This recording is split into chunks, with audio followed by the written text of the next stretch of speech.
Hi, welcome to Videos from the Ville. I'm Dr. Charles Greenawalt from the Government Department at Millersville University, and this is Canadian Government and Politics. Today we're going to talk about Canadian political parties. We want to start out with a discussion of the nature of political parties. Perhaps we should look first at some of the definitions, some of the best definitions of political parties.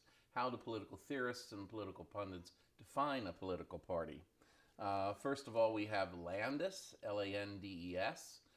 By the way, what you'd like to do again is run off your PowerPoints and have them with you to follow this lecture, or have your laptop with the PowerPoints on right by your side so you can follow along with my discussion, and it'll be more useful to have your PowerPoints by your side.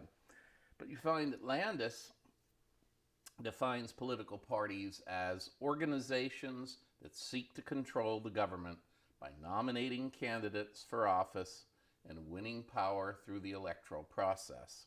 So again, Landes defines political parties as organizations that seek to control the government by nominating candidates for office and winning power through the electoral process. Another good definition of political parties is given to us by Sartori, S-A-R-T-O-R-I. S-A-R-T-O-R-I.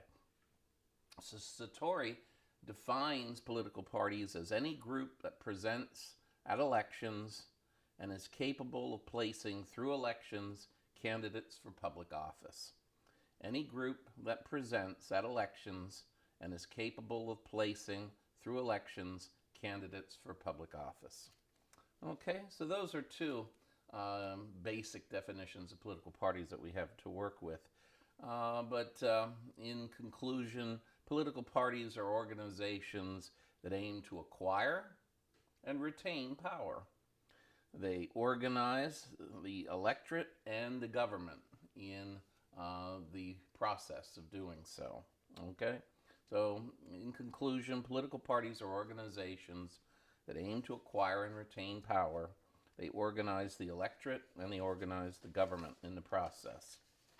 Let's go and look at the functions of political parties. What are the basic functions of political parties? Well, as we know, when we talk about interest groups' main function is what? Interest articulation. They are championing they're representing a viewpoint.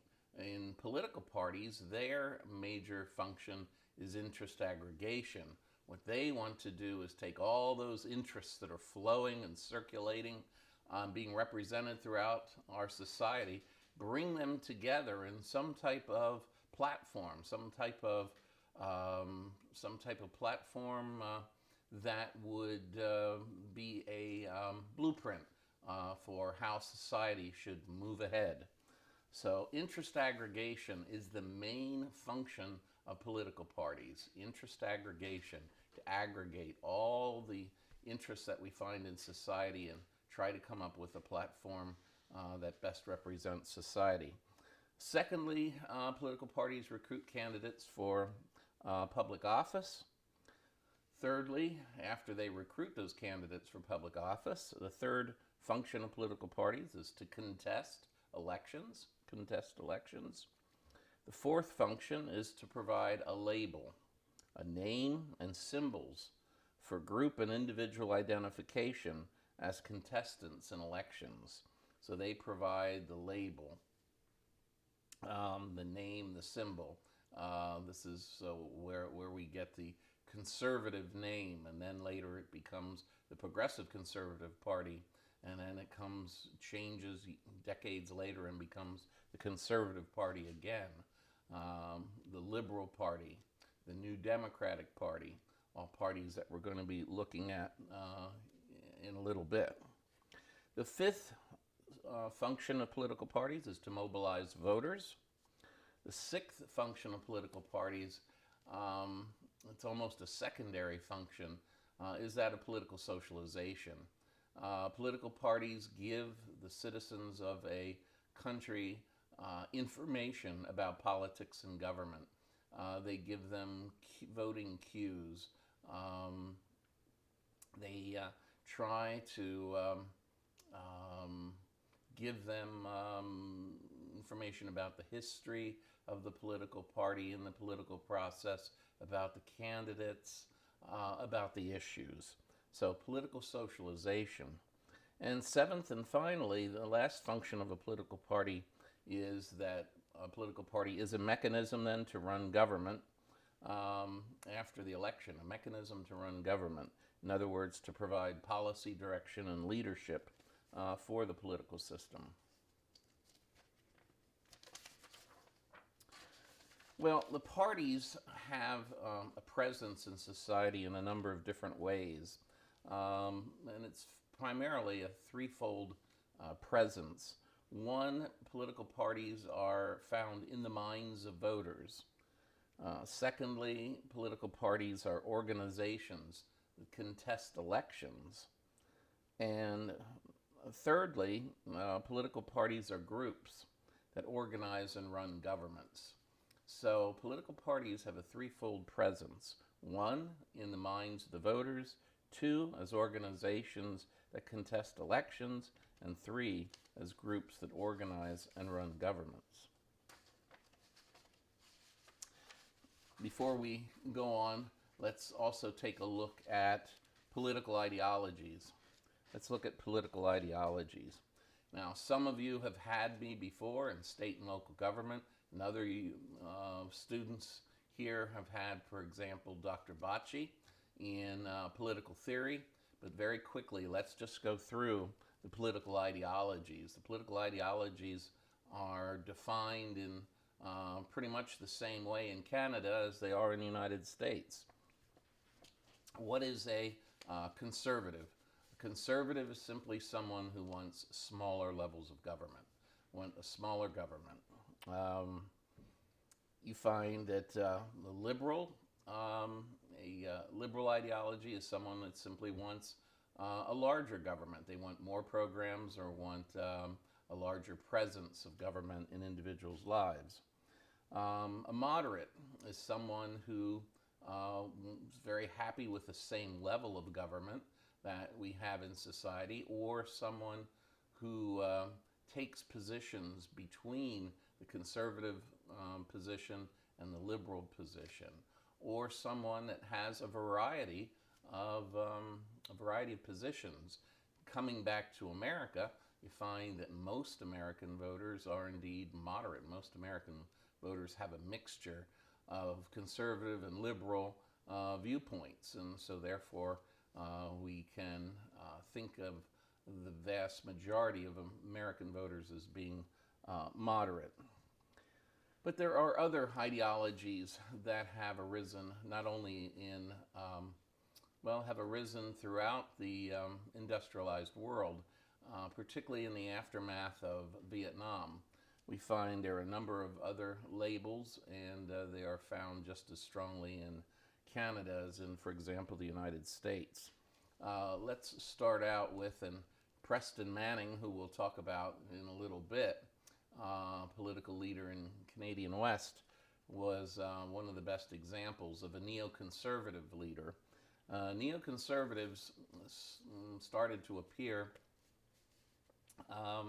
in the midst of the Vietnam era in the middle of the 60s, and Vietnam was almost as contentious in Canada as it was in the United States. Not as much, but it certainly spurred much debate, and there were some Americans who fled to Canada during the Vietnam War to avoid being drafted in some instances. But the neoconservative movement emerged at that time. Neoconservatives are perhaps misdefined by the press in recent years. A neoconservative is simply someone who doesn't want bigger government, someone who doesn't want smaller government, but someone who wants to take the government we have right now and make it work. Neoconservatives say we have serious problems right now in Canada, and those problems need to be solved. This is the appeal that Ross Perot had for Americans in 1992 when he was running for the presidency. He talked about throwing up the hood of the pickup truck and getting underneath there and working on the engine to get it fixed. This was a neoconservative appeal where you're not being a strong ideologue for smaller government, for larger government. You simply say, let's take the tools that we've had for many decades, that we've had since the late 40s, of public administration and public policy analysis. Let's take benefit cost analysis, let's take program review, let's use it and make government work now. The neoliberal movement emerged as the neo-progressive movement became more and more successful. You find the neoliberal movement emerged. The neoliberals emerge in the early 1970s, and you find that neoliberals are individuals who essentially say they were concerned that the neoconservatives were becoming so successful that they thought that in the United States that a liberal would never be able to capture the presidency again. So they formed a neoliberal group as opposed to relying on the liberal label to run for office. Neoliberals are individuals who believe in technology. They believe that by emphasizing technology, you grow the economy. By growing the economy, there's more for everyone. For you American students, examples of neoliberals would have been individuals such as Gary Hart, the former U.S. Senator from Colorado, John Glenn, the former Democratic Senator from Ohio, the astronaut, was a neoliberal. Michael Dukakis, the former Massachusetts governor and Democratic presidential candidate, was a neoliberal, for example. Then we have neo-progressives. The progressive movement, as you might remember, was found both in Canada and the United States. The progressive movement was simply a movement for reform for every part of society. And the progressive movement was found in history from the 1880s to the 1920s. The 1880s to the 1920s. The neo-progressive movement believes that we in the Western world need a new period of progressivism. We need a new period of reforming every aspect of life, whether it be banking, whether it be the economy, whether it be private life.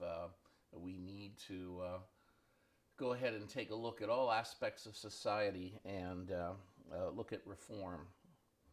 Then we have, of course, the libertarian label. Libertarian comes from the word liberty. And in the United States, the Libertarian Party has been the strongest minor party that we have. You find that the Libertarian parties run a candidate for the presidency in every American election since 1976. Libertarians are strong, particularly in the Canadian West. But again, the libertarian comes from the word liberty. Libertarians believe that government should do the bare minimum, that government should do just the things that are absolutely required. That would be to, number one, maintain domestic tranquility. So law and order, number one. Number two, maintain the national defense, number two. Number three would be to handle foreign relations. Number four would be to print and manage our currency. And number five would be to deliver the mail.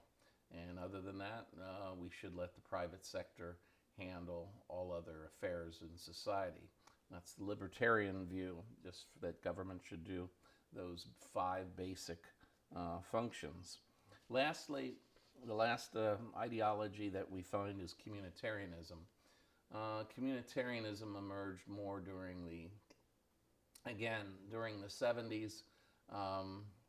Communitarianism is simply the belief in strong communities. Communitarianism is a belief that individuals and families should help themselves, and that if you have strong families, you'll have a strong community. If you have strong communities, you'll have a strong province. If you have a strong province, you'll have a strong nation. Communitarianism.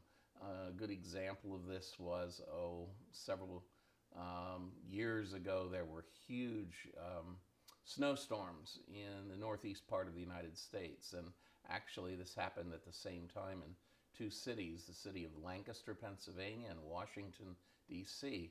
The snow was almost chest high, chest deep. And no one came. We found that not all the snow moving equipment was repaired in D.C. And the same was true in Lancaster City.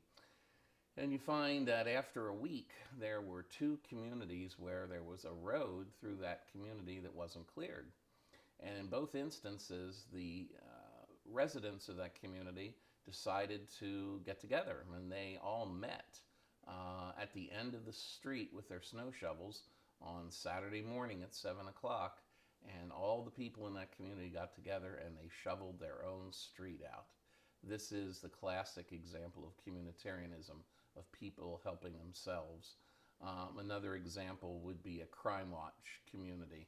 When you go into a community and you'll see a big eyeball on a billboard, that means simply that the people are helping the police by taking turns driving through the community in the evening, and if they see anything suspicious, they are calling the police to report that so the police can check that out. They are taking an active role in crime prevention in their community. So that's what communitarianism is. Okay? You find that there is the Communitarian Network, which is a magazine that's available, a journal that's available on a monthly basis in the United States that talks about and promotes communitarianism. All right, well, let's look at the political parties of Canada. And if we start from the beginning, the oldest political party in Canada has been the Conservative Party. The Conservative Party was Canada's first party.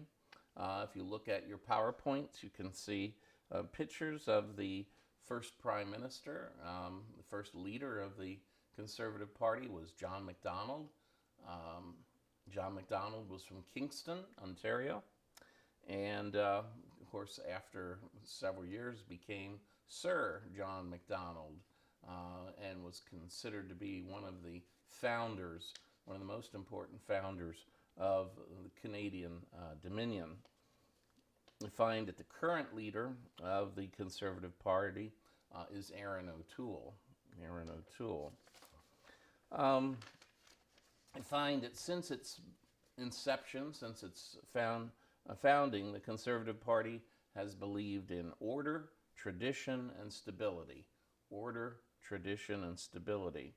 And the agents for maintaining Canadian values they've always believed are the family, the church, and the state. The family, the church, and the state. Remember, we don't have the same type of belief in the separation of church and state than many other Anglo countries that you do in the United States, because remember, in Great Britain, the church and the state are fused into one. There is an official religion. It's the Anglican religion, the Anglican Church, and the head of the church is the Queen. And of course, the Queen is also, Queen Elizabeth II of the United Kingdom is also the Queen of Canada. And so the Anglican Church is one of the strongest churches in Canada, and you don't have the same kind of separation. So the agents for maintaining Canadian values have traditionally been looked on by the Conservatives as the family, the church, and the state. You find that the role of the family and the role of the church have declined in recent years, as they have throughout advanced societies all through the world. Found that Conservatives formed 9 of the first 11 Canadian governments.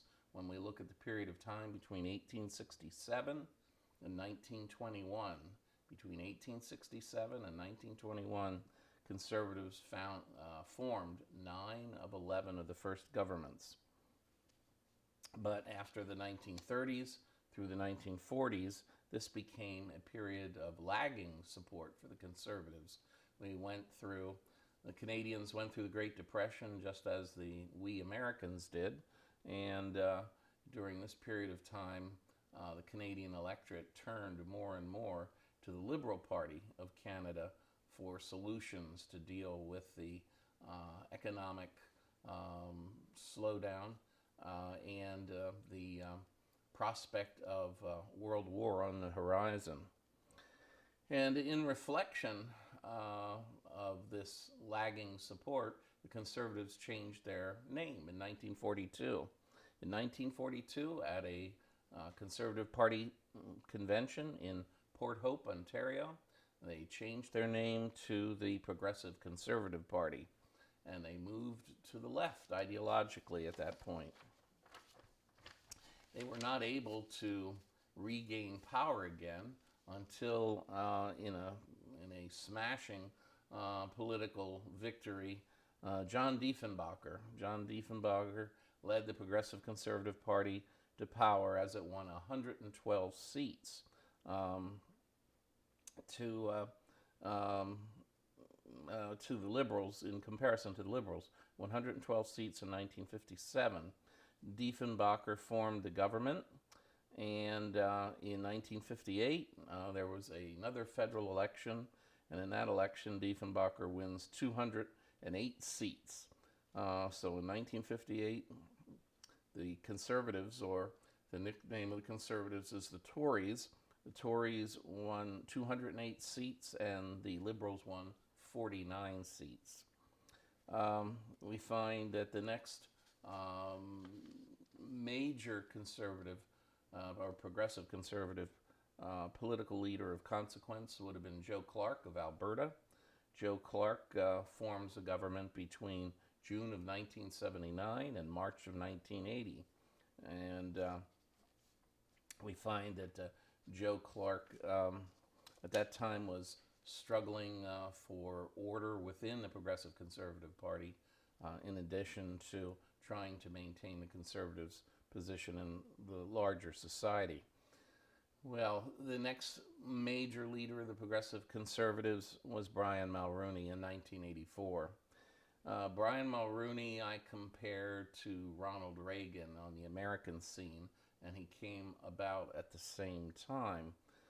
We find Brian Mulrooney was everything that a political party could want.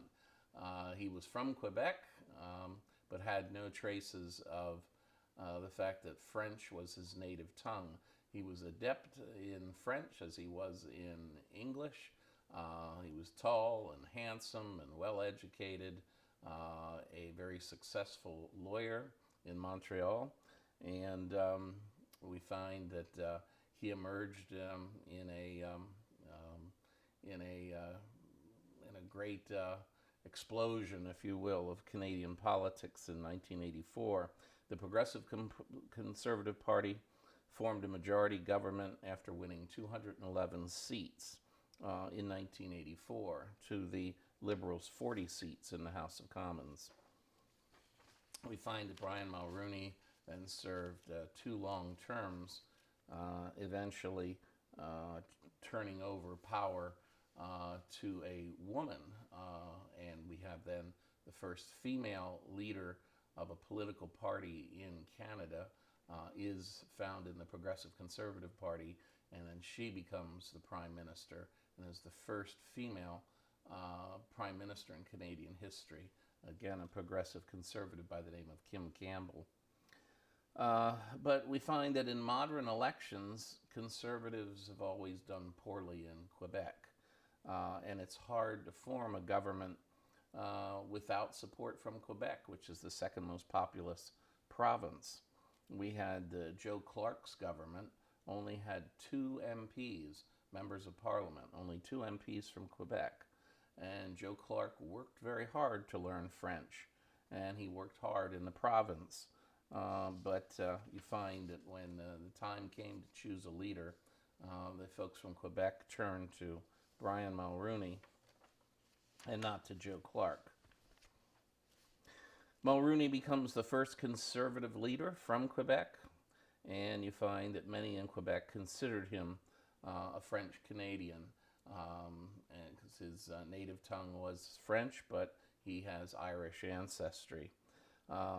Mulrooney led the Progressive Conservative Party to victory in 1984 and 1988. He possessed charm, wit, and youth, and it didn't bother the English Canadians the way that Quebec leaders of French descent typically do. He used the trade issue to achieve victory in 1988. We find that free trade was opposed by the Liberal Party and by the New Democratic Party, and Brian Mulrooney rode the issue of free trade to victory in 1988. The Liberal Party and the New Democratic Party split the anti-free trade vote in 1988. Well, as we said, Brian Mulrooney eventually turns over power to Kim Campbell, the first and only female leader of a Canadian political party and Prime Minister. She succeeded Mulrooney after his resignation on July 25th of 1993.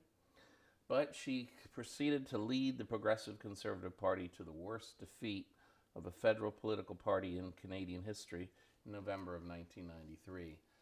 She clearly wasn't quite ready to be Prime Minister. I remember when one of the Canadian newsmen asked her what characteristics or qualities she had to be the leader of Canada, to be the Prime Minister. And she said, well, I know all the Anglican hymns and I can sing them robustly. That was her answer. She knows all the hymns of the Anglican Church and she can sing them robustly. She once went to provide some amount of consolation to a homeless person in Vancouver, and she went and sat down with the homeless person on the corner, and she said, I too, like you, know disappointment in my life. I never was able to master the violin. I took violin lessons, and I never did get to learn the violin the way I wanted to. So just like you, I know crushing disappointment. And of course, many Canadians were quite appalled that she would compare homelessness to not being able to master the violin. In fact, her loss, and the Progressive Conservative loss in 1993, was so bad that the Progressive Conservatives were no longer considered to be a formal political party in the halls of Parliament for a few years. And the Bloc, we'll talk about that later, the Bloc party from representing Quebec became the official opposition to the Liberal Party for a while. Well, finally the Progressive Conservatives change their name to the Conservative Party again. They revert back to that identity, and eventually they elect a new Prime Minister on January 23rd of 2006. They elect Stephen Harper. Stephen Harper was able to reach into the hearts of many Canadians by simply being a good father and taking his children every day to hockey practice. He made a point of being a active hockey father, and it reached many middle-class Canadians, and they let Stephen Harper head the government until till recent times, when Justin Trudeau led the Liberal Party out of the wilderness. Well, let's turn to the Liberal Party next. The Liberal Party certainly has been the most successful of Canadian political parties over the whole swath of Canadian history. You find, however, that the Liberal Party has held fewer ideals and fewer policies than most of the other political parties.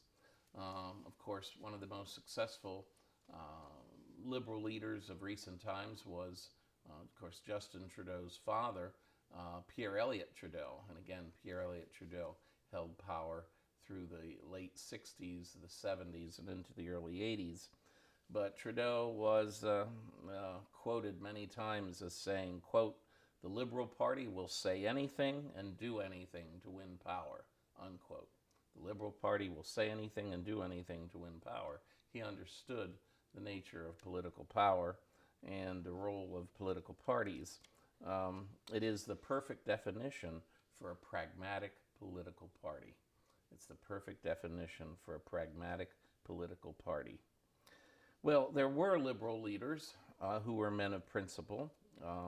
For example, Sir Wilfrid Laurier. Sir Wilfrid Laurier was Prime Minister between 1896 and 1911 and was one of the most successful of the Canadian Prime Ministers. We also have John Turner. His government, he only ruled between June of 1984 and September of 1984. But John Turner was clearly against free trade, and he made that his principle. Well, let's take an example of the Liberal Party's pragmatism. Examples of the Liberal Party's pragmatism is they have never had any reservations whatsoever about choosing a French-Canadian leader. And in return, Quebec has solidly been behind the Liberal Party for much of the second half, or the last 3/4 of the 20th century. In fact, what the Liberal Party has done, much to their credit, was they've taken turns alternating between French-Canadian leaders and English-Canadian leaders, French-Canadian leaders and English-Canadian leaders. Another tradition of the Liberal Party, in order to maintain power, is to alternate between free market liberals and welfare liberals, free market liberals and welfare liberals. Laurier, for example, believed in free markets, but his successor, Mackenzie King, he was a welfare liberal. And you might remember Mackenzie King was the longest serving of any Canadian Prime Minister. He was the individual who was able to lead Canada all through the Second World War, when the English, of course, had Churchill, and the Americans had FDR, Franklin Delano Roosevelt. The Canadians had Mackenzie King, who was a bulwark in the storm and was a very successful wartime leader, and one of the most colorful of all the Canadian leaders. He believed in the spirit world and had a very lively private life, but was a bachelor. When feeling threatened from the left, the Liberal Party will adopt left-leaning policies. You find that from time to time there have been other political parties, such as the New Democratic Party, that have put pressure on the Liberal Party. And you find that in return, the Liberal Party has taken, they've stolen, or they've borrowed policies that had been developed by the New Democratic Party, or earlier by the CCF. Well, Mackenzie King, as we've said, and if you look on your PowerPoints in the lower right-hand picture, the lower right-hand corner of your PowerPoint, there's a good picture of Mackenzie King. He was Prime Minister for 23 years, and he was the master of compromise. But certainly guiding Canada through the Second World War was one of the major accomplishments. He was followed by Louis Saint Laurent. Louis Saint Laurent was elected Prime Minister in 1948. Again, there's a picture of Louis Saint Laurent in the upper right-hand picture corner of the PowerPoint. Louis Saint Laurent, what were his accomplishments? Well, he brought Newfoundland into Canadian Dominion in 1949. Of course, Newfoundland had that second vote whether or not to become a province, and they decided that they would. What else did Louis Saint Laurent accomplish? He worked with the Eisenhower administration to create the St. Lawrence Seaway. His government was the government that finished the Trans-Canadian Highway. And he, very importantly, replaced the Judicial Committee of the Privy Council in the United Kingdom with the Supreme Court of Canada as the final court of appeals for Canadian constitutional matters. So again, Louis Saint Laurent, he brings Newfoundland into Canada, he completes the St. Lawrence Seaway, he finishes the Trans-Canadian Highway, and he replaces the Judicial Committee of the Privy Council in the United Kingdom with the Supreme Court of Canada as the final court of appeals. Of course, Louis Saint Laurent was followed into office by Lester Pearson. Lester Pearson was a very accomplished Liberal leader, very well educated. He becomes Prime Minister in April of 1963. Lester Pearson creates the Royal Commission on Bilingualism and Biculturalism, and perhaps in one of the most interesting twists in Canadian history, he adopts the new national flag for Canada. The new national flag for Canada is adopted on February 15th, 1965. For all of my students, you're used to only seeing the red maple leaf as the Canadian flag. Before that time, it was a red flag with a Union Jack in the upper left-hand corner and a seal in the main part of the field. But there were lots and lots of discussions and debates in Canada for many years. I actually remember this occurring when I was younger, and Canada eventually turned to the maple leaf as their new flag. Lester Pearson is followed as the Liberal leader of Canada, then by Pierre Elliott Trudeau from Quebec. He is passed, but he's the father of the current Prime Minister, Justin Trudeau. But Pierre Elliott Trudeau is elected as Prime Minister in April of 1968. And his election begins a new era in Canadian politics. He presents a new view of liberalism. A new view of liberalism, and it can be portrayed in this quotation that's on your PowerPoint. I don't expect you to memorize it, but I do want you to see it. Pierre Elliott Trudeau, he defines liberalism as, quote, "Liberalism is the philosophy for our time, because it does not try to conserve every tradition of the past, because it does not apply to new problems the old doctrinaire solutions, because it is prepared to experiment and innovate, and because it knows that the past is less important than the future." So that is Trudeau. Trudeau's accomplishments are many. Trudeau, for example, adopted the Official Languages Act and the policy of multiculturalism. Of course, we take it for granted when we go to Ottawa today that the city is definitely bilingual and the government's bilingual. That is a result of an official policy adopted during the time of Pierre Elliott Trudeau. He played a major role that people have forgotten in saving the British Commonwealth from breaking up. Of course, the British Commonwealth of Nations is a collection of nations that work together on policies to try to help one another. and they are all former colonies of the British Empire. And this was an organization that was put together, was cobbled together by the British in the aftermath of the Second World War to try to maintain the connection with the peoples that used to be part of their empire and to maintain its position in the world. But Pierre Elliott Trudeau did save it from breaking up in 1971. You find that in October of 1970, Trudeau exerted strong, swift, and decisive leadership in response to the FLQ threat. This was the Quebec separatists. The Quebec separatists kidnapped two individuals in October of 1970. They killed one, and they threatened to shut down the entire country with terrorism.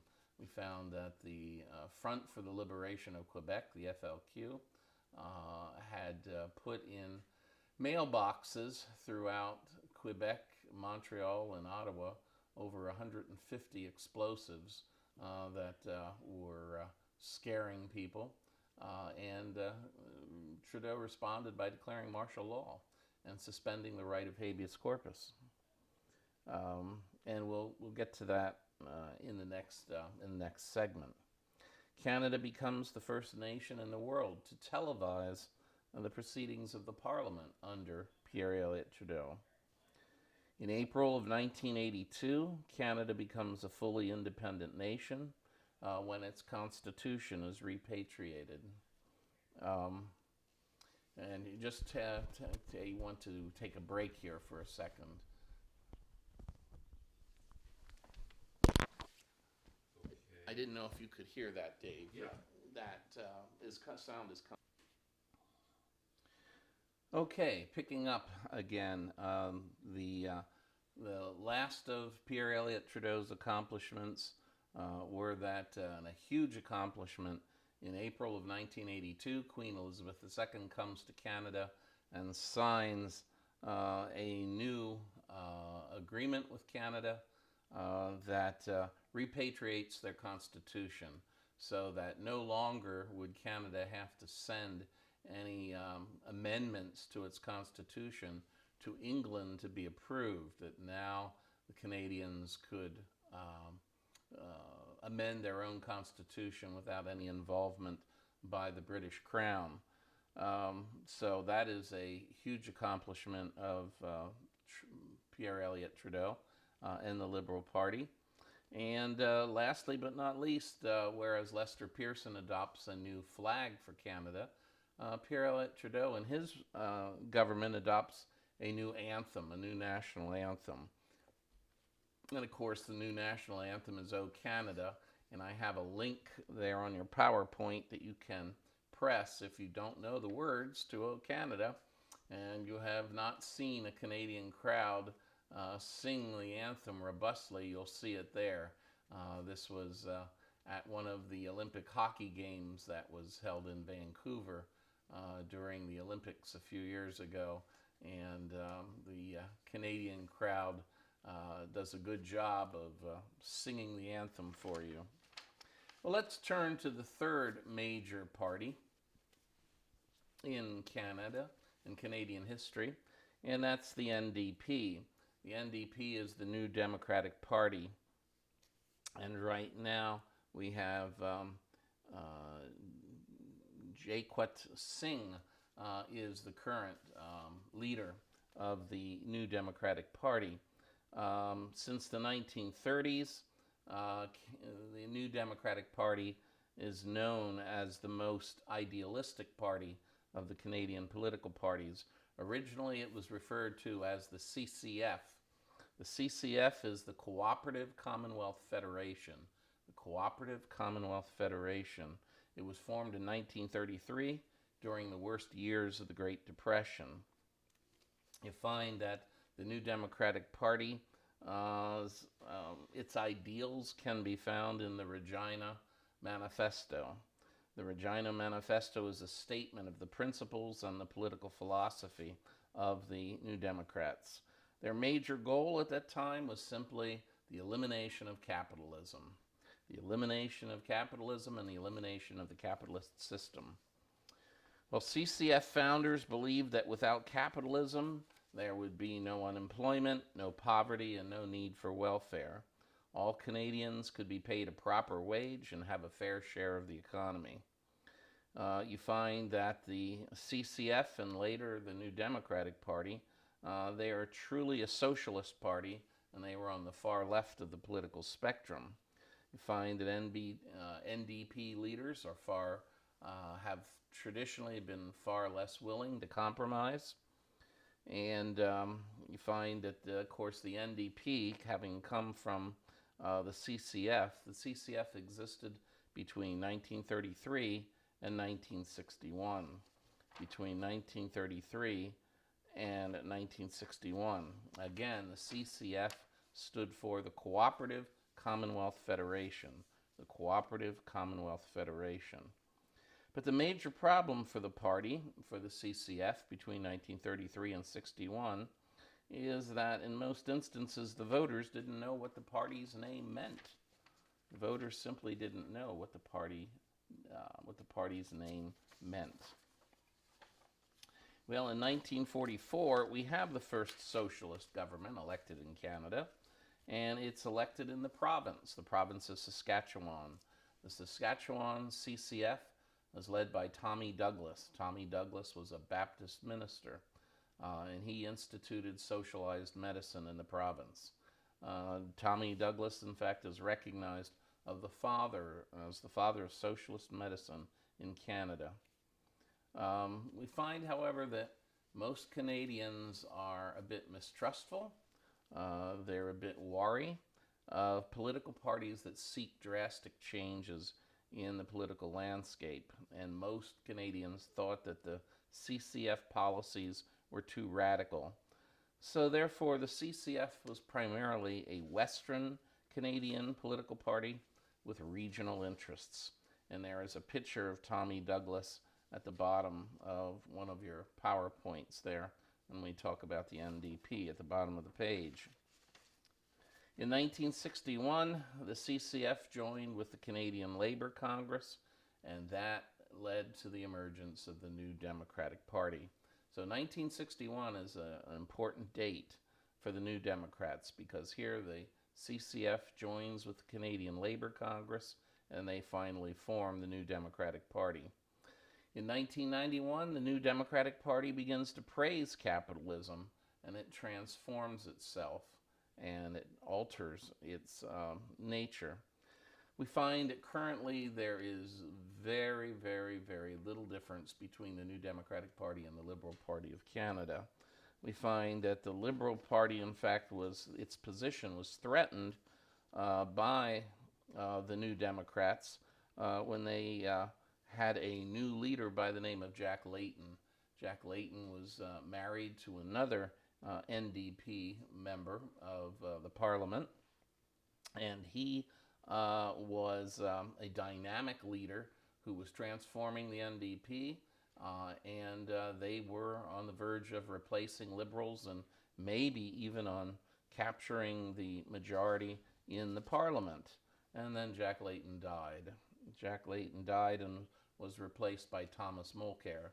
Thomas Mulcair was a hard-working leader, but not nearly as charismatic, not nearly as good a public speaker as Jack Layton, and the NDP started to lose some of that political ground that it had gained, but most importantly, you have the emergence then of Justin Trudeau, Pierre Elliott Trudeau's son, as the new leader of the Liberals, and he literally single-handedly saves the Liberal Party from extinction and leads them into government where they are today. Another political party in the Canadian history was the Social Credit Party. The Social Credit Party was another party of idealism. It began in Alberta, and it began in Alberta at the same time that the CCF began in Saskatchewan. So in Saskatchewan, you had the CCF. In Alberta, you had the Social Credit Party. This was the philosophy of the Social Credit Party. Quote, "The stores are full of goods, people just don't have the money to buy them," unquote. So the social credit leaders believed that if money was given to the people, they would buy goods, stimulate the economy, and create jobs. So, therefore, the Social Credit Party believed that every adult Albertan should get $25 a month, which was a sizable sum of money for the 1930s. So essentially, where would the money come from? Well, social credit had an answer for that as well. Social credit said, we will print money. We will print money and we will simply give it to the people, and they'll be able to take it to society and to spend it, and the economy will be stimulated by the money we print. They were very successful in Alberta. In fact, they won every social credit won every federal election in Alberta. Every federal election in Alberta was won by social credit between 1935 and 1957. They also won a few seats in British Columbia and in Saskatchewan. Another political party that we've found in recent Canadian history, of course, has been the BQ, or the Bloc, the Bloc Quebecois. The Bloc Quebecois was formed in 1990. It was formed from 9 Quebec Liberals and Conservatives. These 9 Quebec Liberals and Conservatives, they left the Liberal Party and the Conservative Party to protest the treatment of Quebec by the rest of Canada.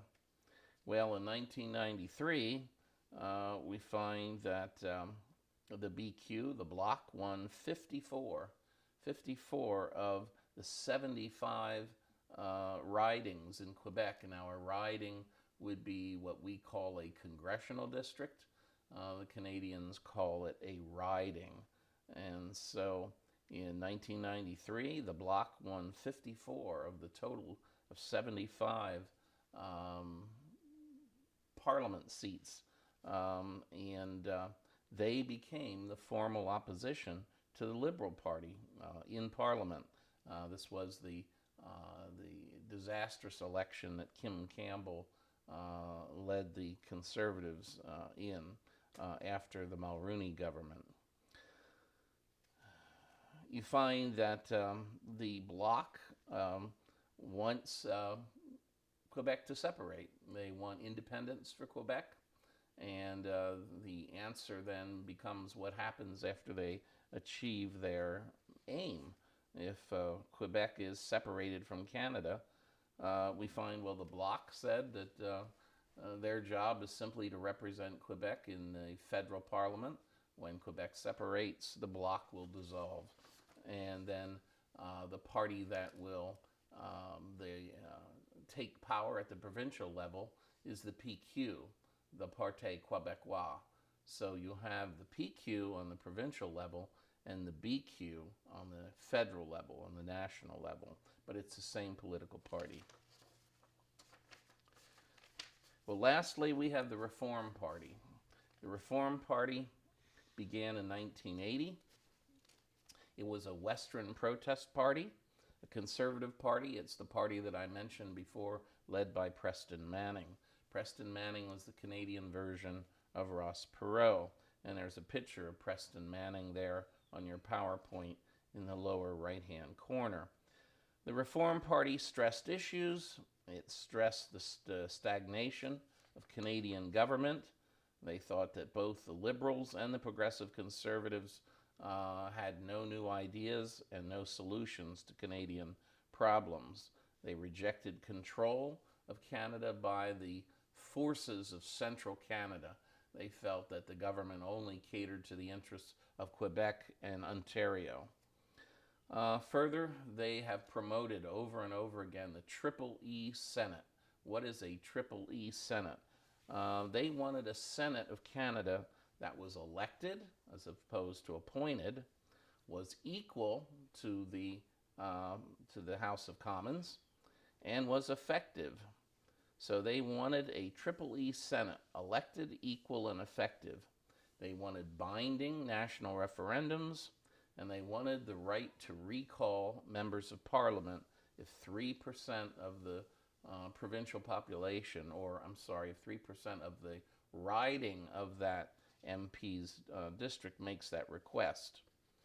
You find the Reform Party opposed bilingualism. I can't stress to you how much bilingualism is abhorred by the people of Western Canada. They resent it, that they have to print forms in French, and they have to be able to speak French if they want any federal positions, despite the fact that there are almost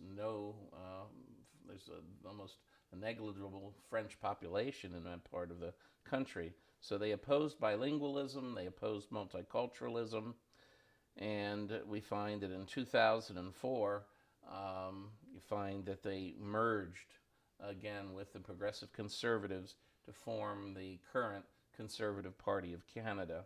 You find that the Conservatives in Canada during this period of time, from 1980 to 2004, were handicapped because they were split into two. You had the Reform Party in the West and the Progressive Conservative Party in the East, and unless they were together, they would always split the Conservative vote, and the Liberals would win every time. So only when they get together again and form a united Conservative Party does, in fact, Stephen Harper win the prime ministership and return the Conservatives to power in Ottawa. Okay, well, this I think wraps up our discussion of Canadian political parties and Canadian political party history. If you have any questions on this, I'm happy to try to answer them. Feel free to give me a call anytime, Monday through Saturday, 9 a.m. to 9 p.m., or send me an email, and I'll be happy to try to answer any of the questions that you might have. Okay, we'll be back with another video from the Ville in just a bit. We'll see you then.